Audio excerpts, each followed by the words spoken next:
This is Boxing Tickets NI in association with SB Sports. It's the morning after the night before, I guess, and apologies in advance to anybody I sound croaky. But delighted to be joined with Ian Gaughran. Ian, I guess probably the best place to start is obviously last night. Probably no wildest dreams would you probably ever have imagined that Jamie and Kevin would obviously deliver a fight in the magnitude it delivered last night. Well, we were expecting, and I know Kevin called it out as a Ward Geraghty kind of thing, and that was great and all that and build up. But yeah, as you say, it was dream stuff just from the start. The two of them went at it and delivered on everything that we kind of hoped it was going to be. I think in the 6th or 7th, I was sitting beside Mark Dunlop at ringside, and he just kind of went, "Jesus, this is brilliant." So, obviously, Jamie has been given the decision, and we're delighted with the whole thing. He's got 2 belts around his waist now, and the 2 boys delivered. So, I think it's only the right thing to do that we try and run it back 10 rounds for the Irish title. And we've had a chat with the BOI already, and we've already had a couple of the promoters around the country coming in, throwing dates around to try and put that on again. So it was a brilliant fight. Jamie was fast early, Kevin came on strong late. It was a very tight decision. I know Kevin and his camp feel like they probably could have got a draw out of it, and it is what it is, but nobody lost anything. You could have probably, I was going to say, you probably see it either way. Obviously, if obviously Kevin had got it by a point, Jamie would have felt aggrieved. Even if it was a draw last night, you would have still felt aggrieved. It was that type of fight that, even though there was obviously a winner and a loser in the ring, it feels obviously that the loser is really, really bad, as if it's nearly a robbery. But it was a very, very close fight. Probably, I would say, a fight of 2 halves. Yeah. As you say there, Jamie started strong. Kevin obviously come back into it. I guess the thing is, another 2 rounds for an Irish title.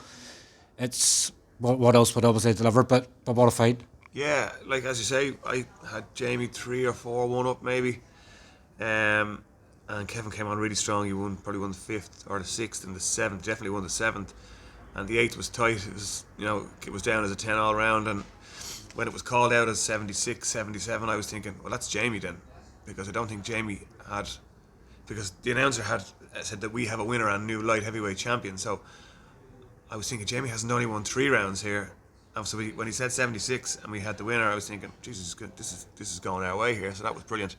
But yeah, 10 rounds. If they can do something like this again, it would be absolutely fantastic. Jamie hasn't been well all week. He's absolutely dying with, I don't know if he has a flu, but he's certainly symptoms of it. And you were here, I spoke to him a few minutes ago. He sounds like death. But that's what champions do. They get through these things. You knuckle down and you get through it. And it's just brilliant that he's the first Irishman to have those 2 belts sitting around his shoulder. But we spoke to Kevin just a few minutes ago. He was down here, and he's in good form. He's happy with the whole concept of an Irish title rematch.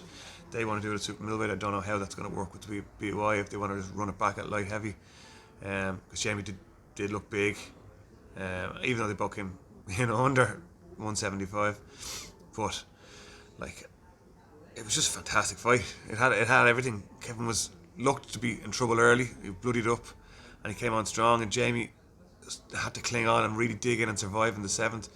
Came out in the 8th and kind of steady the ship and all that, and that's what got him through and that's won the fight. So it's. I guess that's 2 titles. Obviously, Jamie's one under you now. It seems to be, obviously, I know in the last year with three obviously Celtic titles. Obviously, the Graham one as well.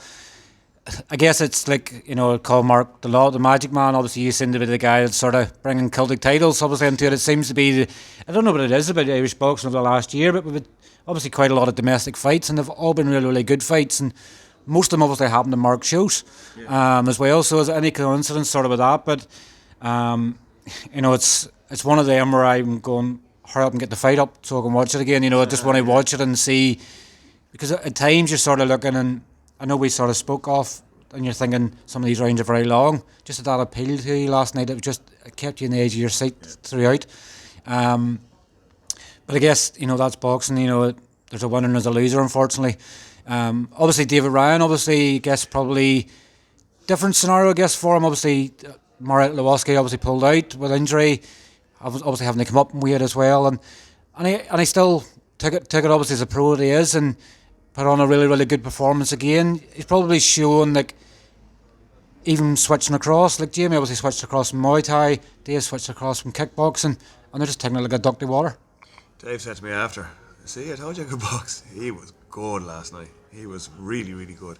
As you say, Marek Laskowski had to pull out, fell in the stairs, and busted his shoulder up, which was a shame because he offered a different test altogether. But Dave just said, "Look, if that's what it is." Dale, fairness to him, stepped in and kind of saved things, and he was going to be weighing in quite heavy. So Dave said, "Look, that's fine." Dave's a 6 foot odd, but he's a light welter, and he just looked so bloody good. Dale's eye was in bad shape, but like Dave just kept it on him and kept it on him, and I was so impressed. Like he said after his debut win that he won debut of the year forwardIrishBoxing.com, that he said that was about a 0.5 out of 10, and he said I'm going to be so much better than that. And I was like, Dave, that wasn't bad, like. And he said last night, he said that was about a 4.5, 5 out of 10. He said I boxed well, my shot selection was good, but there's still so much more to come, and I'm really excited about him. I was just buzzing there last night watching, going, oh, this is just fantastic. It just seemed to take everything in his stride, sort of, I guess, and because of the kickboxing and everything else. I know Dale Harrison has come up to him afterwards and was sort of going, how many kickboxing fights did he have? Because he's probably, in all sort of in effect of the way that this guy is in his second pro fight, probably just looked as if, he'd been doing boxing all his life. And I guess he used boxing probably more in his kickboxing. I remember him saying to me, you have to throw 3 kicks in a round. 6 kicks, you get them off in the first 3 seconds, and then you're able to punch. He was more confident with his hands. But where do you sort of go with Dave now? Obviously, Dave sort of said last night, 6 round or 8 round. Your next, I guess, the gradual transition is 6 and then sort of look up. Is it sort of, and I know he said he wants to fight 5 or 6 times this year. You obviously don't seem to have a problem in getting your fighters fights at the moment as well. So where do you sort of see him next? Do you sort of see him trying to get maybe a couple of 6 rounders and then maybe look for someone like, for instance, for a Celtic title maybe towards the end of the year? Yeah, like there's a couple of Butch's lads going to be out in Glasgow the next couple of weeks. Tony McLean and Senan Kelly. Dave will just need to step up to 6, and I hate to say we'll keep putting him as a higher level of opponent, but like he just keeps going through the levels. Like Brian Morena was obviously a nice debut and a test of a debut. Dale is almost king of the journeyman. You learn a lot when you fight Dale, and especially when Dave stepped up by the extra stone yesterday. So we'll look for somebody who will try and give Dave a bit of a test again over 6 rounds, and I think mid to late at the end of this year we'll probably look for something domestic. If that's Tony or Senan, we'll have a chat with the lads. They're obviously out and they want to get stepping up themselves into domestic level, but I wouldn't be afraid of putting Dave in with the lads. He's very good, and he's only getting better, and he's young and he's hungry and he's fit. He's ready to go again. I guess you can sort of look in the parallels with obviously Jamie and transgressing across, and it just seems to be a Dave's from that same mold, and he's just happy to go with it. It's refreshing to probably see in boxing that Dave's come across and he's happy to go straight into these fights. He's been used to it in kickboxing. Your opponent's just given to you, and that's it. He's almost kind of like, well, this is what we do in kickboxing. Come on, let's fight. So if you have that attitude, like as you say, you could go straight into it. But I would have liked to give him 6 more learning rounds before we start going into firefights. But he wants to get straight stuck. Obviously, last night as well, and I'm not sure obviously how many people seen it, obviously because I was up very late, but obviously Graham McCormick obviously wants Craig McCarthy next. Obviously, I know Craig's back in action in just under 2 weeks' time. He sort of said he's done everything his side, and it's probably down to Neil Power and obviously Craig McCarthy on that side. I guess for Graham, it's probably shown this probably maybe his last year in boxing, depending obviously how things go for him. But is that not refreshing for you, I guess, as a manager, to know that he just wants to get straight back in there and have big domestic fights? Yeah, sure. He was back in. He's built himself a gym out the back garden in the shed. He was back at it straight away because he knows that wasn't the real Graham McCormick in the ring against Fergus. There was a couple of bits going on outside the ring, and he probably got his weight cut wrong, and he just wasn't. It wasn't him. It wasn't the energy that he would bring. So he wants to redeem himself, and he's straight back in. And yeah, I've been talking to Neil Power. I would talk to him all the time anyway. We've been talking a lot this week. There's a show on in Waterford in April and all the Waterford boys are going to be on it. Craig is out in 2 weeks' time. Less than 2 weeks, yeah. Yeah, last night, 2 weeks' time in Glasgow. He obviously had a very bad leg break when he got beaten by Brad Ray. I assume, and the feeling I get is that all going well with the leg, that's fine. Graham has agreed to everything. Graham's ready to go. Graham wants Craig. I think Craig should want Graham. It's the best fight to make for the two boys. You know, they're both mid-30s. It's down there. Neil puts on a fantastic show, and it'll be a cracker, you know.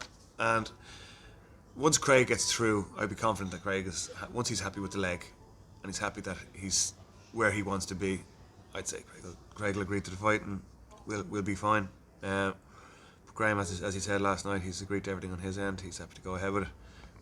Fingers crossed we can get that sorted. The domestic fights just keep coming for obviously your fighters. You know, obviously everybody just seems to be on domestic fights. I guess it's refreshing. I guess, and when obviously you want the fights to happen as well as a fighter, so it probably makes it easier. Sometimes they make a fight. I guess sometimes the sort of politics comes on at the other end, and on what money and stuff can be available. Because at the end of the day, you want your fighters to make the most they physically can. Yeah, and you know, there's a lot of lads. It's good. It's refreshing. Like Mark has been carrying almost a domestic scene on his shoulders the last year or so. You know, he put on five shows last year. Mm-hmm. He's already put one on since last night. I think he's looking at going again in April himself, so sometime in the spring. But now that we've got the Dublin shows back up and running, now that Neil is back and he's got everything sorted, we just have so much more options, and we've got so many good domestic fighters that are in and around the same level. So it's easily matched. I think I get on well with most of the lads, most of the managers and promoters. Like, even down to last night, John Loons, we get on very well. Butch, Mark, you know, I was speaking to Jason Quigley a couple of times, Jamie Conlon. Everybody's all kind of in the same place. We're all kind of rowing in the same direction as to where we see the domestic scene. So, like, there's loads of fights, and then, like, Deco's going to be fighting in a big fight down in Waterford as well. I think that's going to be announced probably early in the week.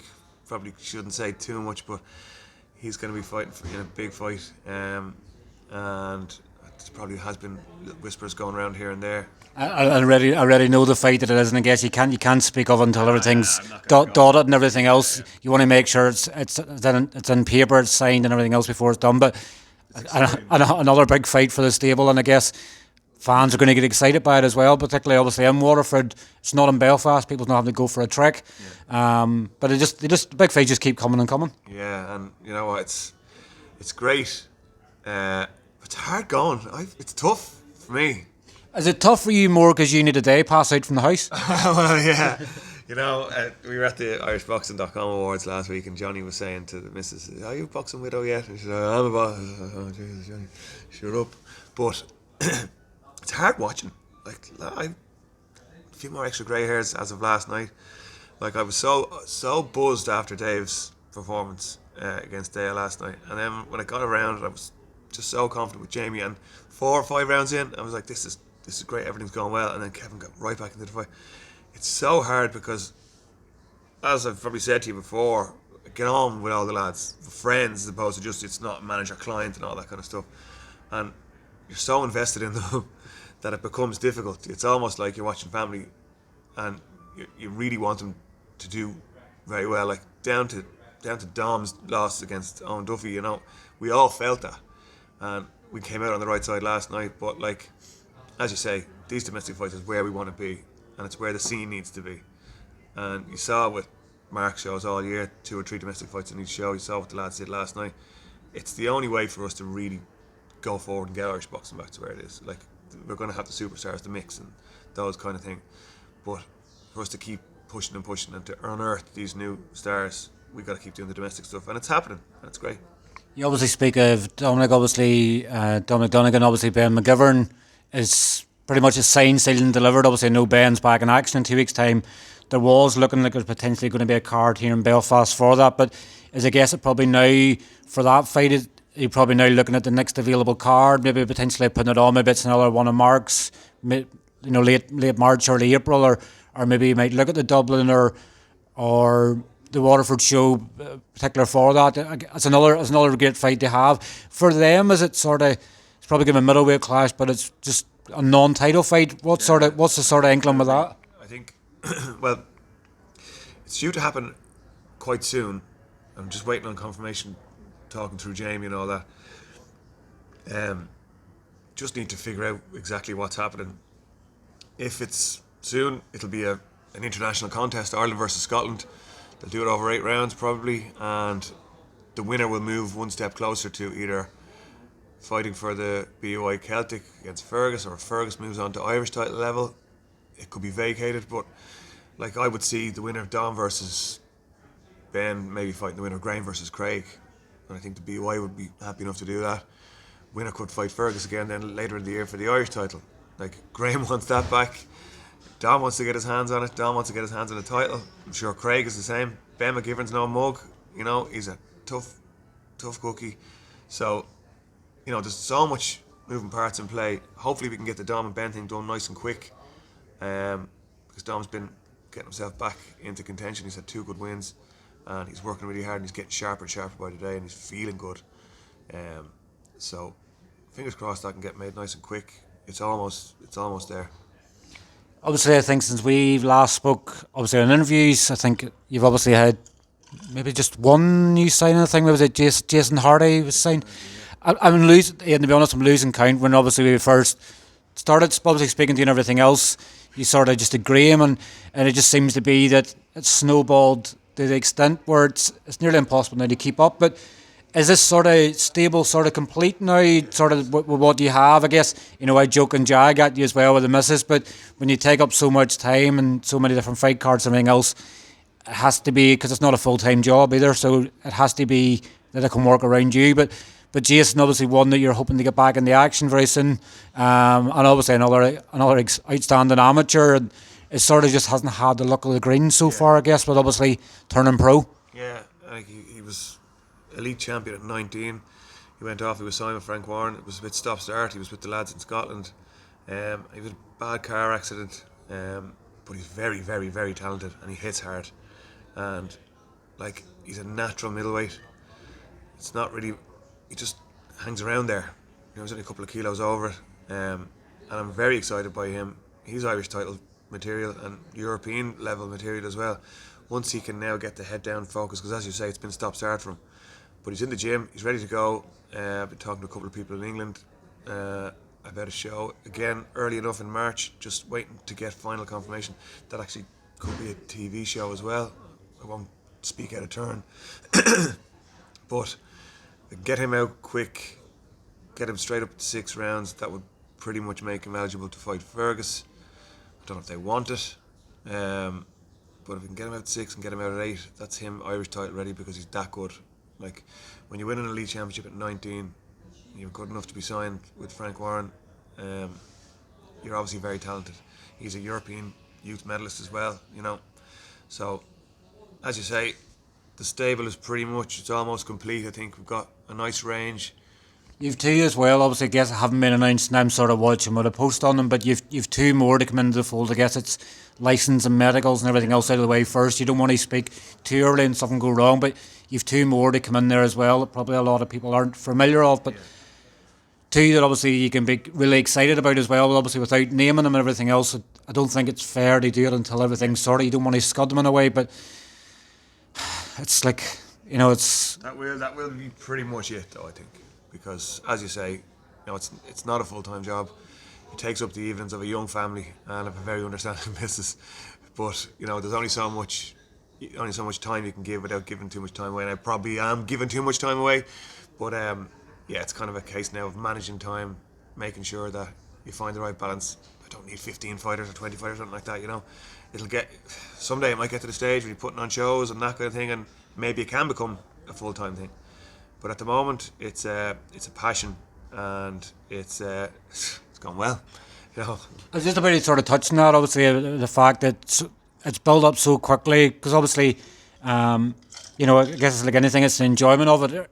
This obviously, I guess, this reinvigorates you as a person. It probably maybe tells the sort of person you are when you can get fighters obviously signed and everything else. Are you really, really enjoying it? Obviously, you know, are you looking forward to, I guess, to what's next? You know, you've had three title wins, obviously, over the last 12 months as well with fighters. Are you just waiting to see what's next? You know, what's the next chapter? you know, who's going to come and approach you next for a fight. You know, you could have a phone call with Eddie Hearn and you could have fighters in Croke Park. If it happens in Croke Park, I guess it's just that circle and that it's been around the right people and obviously learning the right things. And I know with here with Mark, you've obviously been learning the behind the sort of scenes with the shows and stuff as well. Is that the next sort of step then, is maybe looking at putting on your first show? Or Yeah, like obviously with Graham and Dom, when they fought for the Celtic title here in Europa, kind of co-promoted that show with Mark, took on half the bill, and he kind of has, as you say, he's kind of shown me the ropes in a promotion sense, you know. And he was slagging last night, we were here last night after the fights, and he was slagging and said, oh, he's wet behind the ears, but he's a good lad, and like, it's very fulfilling. Like Jamie, after the fight, was saying, like, you've changed my life. Now, I haven't, he's changed his own life, but it's nice to hear those things, you know, and it's nice to be able to have an impact on people and to be able to make a little bit of a dent in a sport that you love, you know. And sure, you're the same. You're putting all this coverage out, and it's not a full-time job for you. It's in the same. You're in the same boat as I am. We work hard because we want the best for these lads. You get on very well with all the lads, just as well as I do. So it's something that is growing and something that hopefully will continue to grow and will continue to have success. We've got the few Celtic championships. If we can get up to Irish level and then move on to European level, that's just dream stuff, you know. And there's a couple of lads who are coming through that are hopefully international level. Jamie and Kevin could fight on the undercard of Katie and Serrano. Like, that'd be the open dream, wouldn't it? You know, it's a free ticket for you as well. Yeah. Oh, that's it. Yeah, free ticket, ringside seats to Katie and Serrano, but most importantly to possibly one of my own fighters fighting for an Irish title. And as we said already, it looks like that everybody's happy to do it again and run it back. And we have had a couple of conversations there already this morning. So if you can get that going and things can continue to grow and that little arc that we're going on, that's what we want to be doing. For them, obviously, in a rematch, maybe potentially it's maybe trying to see the best offer and maybe the best exposure sort of for them. I guess the one thing last night that people, a lot is going to be agreed, obviously didn't get TV sort of for it. I know certain, you know, people went live and everything else, and it will be probably uploaded to YouTube at some stage today. But a TG4 audience, not last night. It was another one where, you know, TG4, the coverage in Mark's shows here, it's been incredible, but it's a cost behind that. But a fight that got last night deserved that bigger exposure, and if you put that on a Taylor Serrano card, people will be talking about it for years because it's the fact that these Irish, you know, everybody thinks that Irish people aren't wise or red as it is, but two fighters going to war and delivering, that's exactly what boxing is to us, isn't it? Yeah, and like as we said before off air, like two lads from not traditional boxing strongholds. I know Andy Lee and the likes of the lads that have come through the Limerick scene, but like Limerick against Kerry on a big show with big exposure for those kind of boxing areas, it's great because like Kevin is flying the flag for Kerry at the moment. You know, he was very close to winning his first title last night, and he will certainly win a title. And for to be bringing that audience to those new places is what we're kind of trying to do, you know. And as you say, TG Carr would have been great last night, and it would have just earned so much more exposure for the lads. You can't be putting TG Carr shows on every single show. It's just not financially feasible. We're still on the small hall level, but Mark's done incredibly well getting the TG Carr stuff, and I think he's looking at doing it again soon. But yeah, if we can get more of my fighters on, more of Mark's fighters on to, you know, all of the lads to a national TV audience, that's what we're trying to do, you know. Definitely. Well, listen, obviously I know it's getting late into the morning. Obviously you have to get home the missus and obviously the kids back to sort of porridge, but obviously I want to thank you for obviously having a chat with us once again. And I guess like ever, it's like when's the next one, but obviously thanks very much for your time, and I'm sure we'll catch up with you very soon. Yeah, and thanks for your time as well. I was checking in this morning to give you a shout, and I saw that you were still online at 4:49 a.m. uploading, I don't know, 9 or 10 videos from last night. So obviously we do appreciate all the exposure you get, and all my lads do, and we always will have a chat whenever we can. So long may it continue. Definitely. Thanks very much for your time, Ian. Cheers.